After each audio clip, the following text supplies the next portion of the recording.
Little Sugar Baby Bab 3. Say, look at this one. Lucu banget gak sih? Cocok gak kalau gue yang pakai? Nara meraih sebuah gelang yang diambilnya dari rak gantung khusus aksesori. Gelang itu terbuat dari manik-manik berwarna putih bening sebening kristal. Gemerlap warna pelangi yang terlihat ketika terkena pantulan cahaya begitu menarik perhatian Nara, sehingga ingin membeli benda tersebut. Stella dan Sena yang berjalan lurus ke arah rak khusus snack terpaksa berhenti. Kedua perempuan itu mengikuti langkah Nara yang mendadak berlari menuju tempat khusus aksesori. Please deh, Say, aksesori lo udah banyak. Bisa gak sih lo tahan diri dikit buat gak beli gituan? Proses Sena yang memang ada benarnya. Dia teringat dengan lemari khusus aksesori di kamar Nara yang hampir penuh. Ingat nabung, Say. Kayak yang diajarin sama bokap lo. Jangan kebanyakan beli yang gak penting. Gimana bisa jadi investor kayak bokap lo kalau kerjaan lo aja ngabisin uang buat beli barang yang gak penting gini? Protes Sena lagi. Sena dan Nara sudah menjadi sahabat dekat sejak mereka duduk di bangku SMA. Jadi apapun yang dilakukan Nara, Sena tidak segan untuk menegur.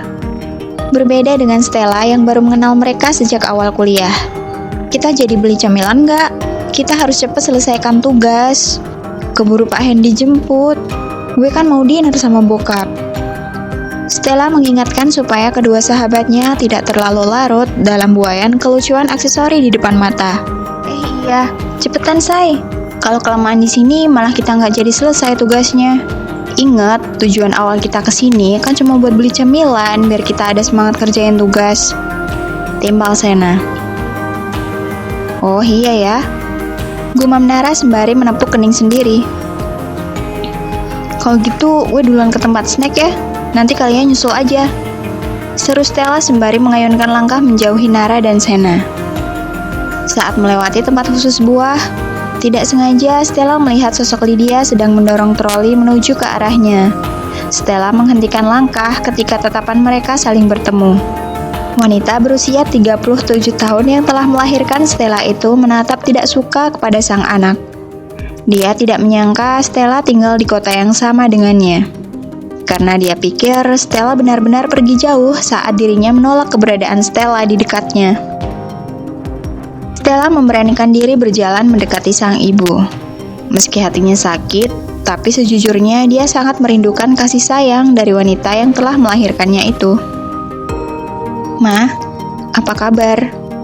Sapa Stella lebih dulu.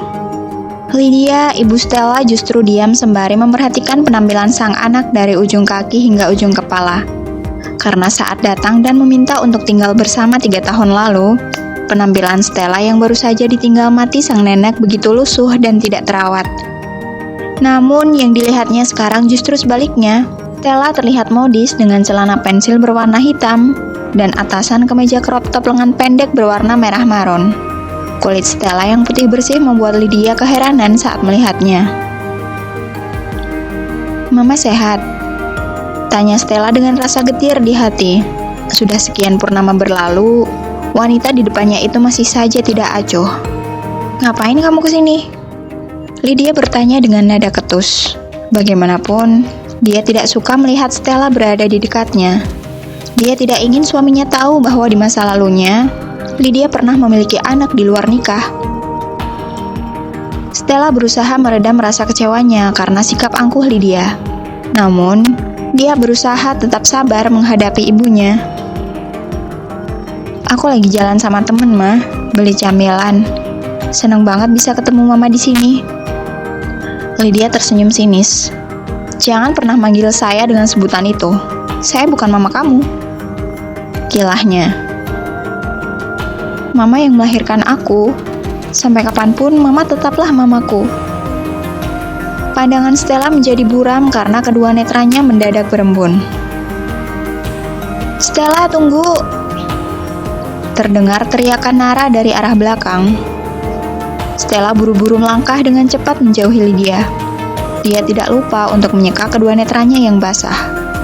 Nara dan Sena sama sekali tidak tahu bahwa sebenarnya Stella masih memiliki seorang ibu.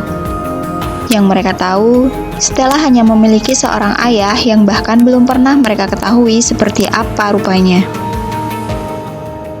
Cepet banget sih jalannya. Nara menyejajarkan langkah dengan Stella. Stella melempar senyum. Gue keburu lapar, pengen makan camilan, tapi lo masih asik aja lihat aksesori. Balasnya asal. Iya nih, kebiasaan banget. Nara kalau lagi ke mall suka lapar mata. Timbal Sena yang tiba-tiba sudah menyusul di belakang Stella.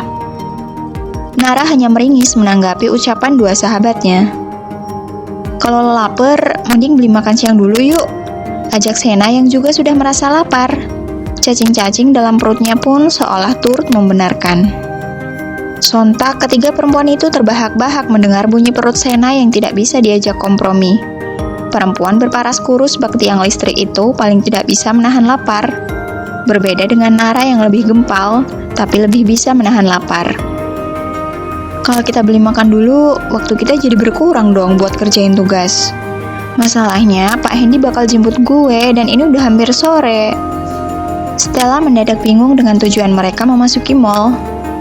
Nara dan Sena sesekali terlihat saling berbisik dan tersenyum kecil, membuat Stella penasaran dengan apa yang sebenarnya mereka bahas. Ya udahlah, kalau gitu mendingan lo ikut gue aja, Say. Biar Sena yang cari makanan buat kita. Mendadak, Nara merangkul bahu Stella dan membawanya menjauh dari Sena. Ini maksudnya gimana sih? Kita udah sampai di tempat snack, tapi lo malah ngajak gue pergi. Celoteh Stella sambil sesekali menoleh ke arah Sena yang kian menjauh. Itu juga, Sena mau kemana? Sebenarnya kita jadi ngerjain tugas atau enggak? Cecarnya. Udah, lo ngikut aja. Tahu beres aja kalau soal tugas mah. Ujar Nara yang membawa Stella ke arah tempat karaoke yang berada di mall yang mereka datangi. Tahu beres gimana? Kenapa juga lo ngajak gue ke sini?